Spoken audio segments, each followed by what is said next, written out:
नमस्कार दोस्तों। एनआईएएस बोर्ड के विद्यार्थियों के लिए एक बार फिर से मैं उपस्थित हुआ हूँ।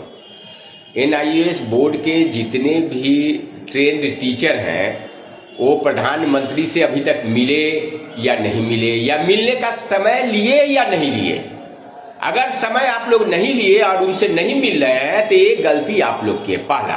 दूसरा बात, विपक्ष का नेता कौन है भाई? अभी सबसे अच्छा राहुल गांधी से मिलने का समय लिए या नहीं लिए? अगर ये नेता लोग संसद में एक चोर घुसता है उसके लिए रोड जाम करते हैं, जंतर मंतर पर हंगामा करते हैं, और 12 लाख बच्चे का भविष्य का बात है तो उनको दिखता नहीं है? अंधे हैं क्या? उनसे मिलिए।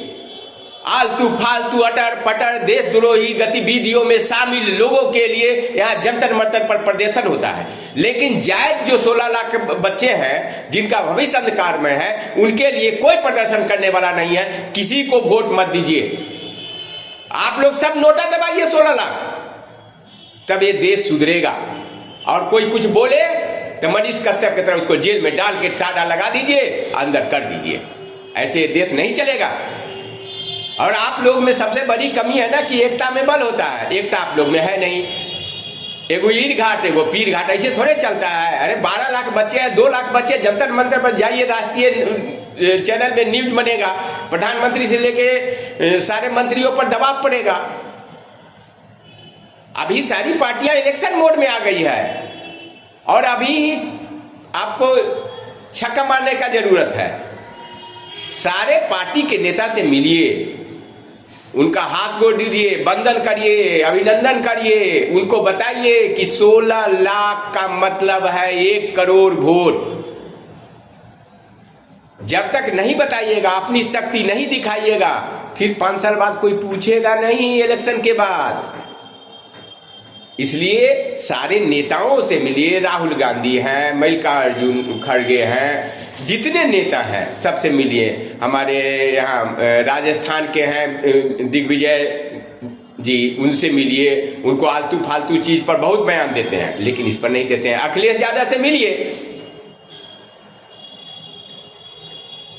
तेजस्वी यादव से मिलिए, नीतीश कुमार से मिलिए। तो आप लोग चुपचाप जाके दिल्ली में 10 को बैठे हुए हैं, उससे थोड़े होगा। जब तक विपक्ष का नेता आपके साथ खड़ा नहीं होगा ये सरकार सुनने वाली नहीं है। और सरकार तक पहुंचने के लिए विपक्ष के पास पहुंचना होगा। और जब तक विपक्ष के पास नहीं पहुंचेगा आपका मुद्दा वहां तक नहीं पहुंचा। और ये गलती सरकार की है, ये विपक्ष को ही बताना पड़ेगा ना कि ये सरकार जो है अपनी पीठ पूरी तरह से पोछी थी कि हम ऐसे कर दिए, हम 16 लाख बच्चों को ऑनलाइन ट्रेनिंग दे दिए, हम इतना बड़ा काम किए, विश्व में ऐसा काम कभी नहीं हुआ था।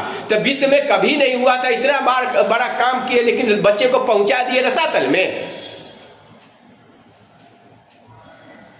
बच्चे का भविष्य की बात है और ट्रेनिंग आप दिलवाए हैं। अगर त्रुटि है, कमी है, तो ये सरकार की कमी है। हम बहुत सारे विभागों में स्थिति इस तरह की देखते हैं कि सरकार के कमियों के कारण हजारों नागरिक का भविष्य अंधकारमय हो जाता है। अब उसका दुष्परिणाम हुआ। आप सोचिए भाई, आपको सोचना पड़ेगा सरकार को कि जो बच्चे अपना तैयारी करके रिजल्ट ले आए, कहाँ रिजल्ट ले आए भाई? सेंट्रल स्कूल में उनकी नियुक्ति नहीं हुई। काहे रोक दी गई भैया? तो एनआईएएस बोर्ड से बीएड की डीएलएड किए थे। अब डीएलएड एनआईएएस बोर्ड से किए, सरकार करवाई, कोई प्राइवेट इंस्टीट्यूशन तो करवाई नहीं। अगर इसमें कमी है या कोई दिक्कत है, उसकी जवाबदेही पूर्ण रूप से सरकार की बनती है। और सरकार को इस पर आगे आके हाथों हाथ इस काम को करना चाहिए था। लोग दिल्ली में प्रदर्शन कर रहे हैं, धर्मेंद्र प्रधान जी प्रधान बन गए हैं सारे भारत के, उनका गुरजरिया कर रहे हैं। अरे क्या तमाशा बना के आप लोग रख दिए हो यार। कोई चीज का एक सीमा होता है, सीमा को उल्लंघन अच्छा बात नहीं है। और बच्चों के भविष्य का बात है।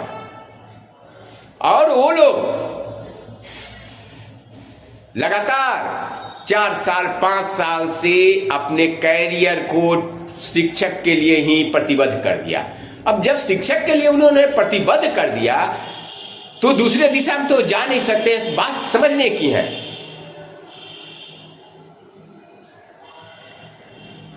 कोई शिवराज सिंह चौहान मामा नहीं है कि मामा के जगह पर किसी तीसरे को मुख्यमंत्री बना दीजिए, देश चल जाएगा, राज चल जाएगा।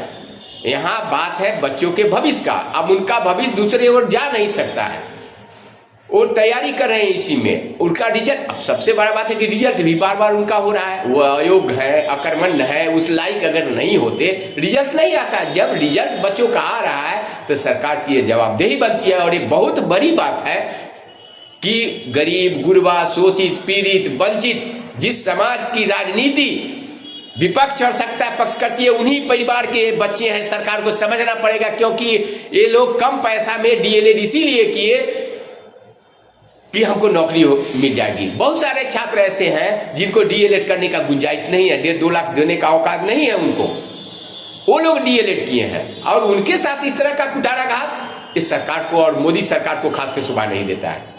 और आप जितने डीएलएडधारी हैं, आप लोग अपना कर्म नहीं कर रहे हैं। जब तक कर्म नहीं करिएगा कोई भी सफलता नहीं मिलेगी।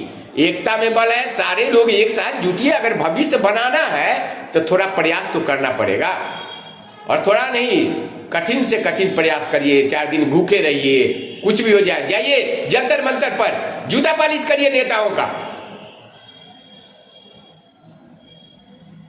जब तक संघर्ष नहीं कीजिएगा कुछ नहीं होगा। अकेले चना भार नहीं फोड़ती है।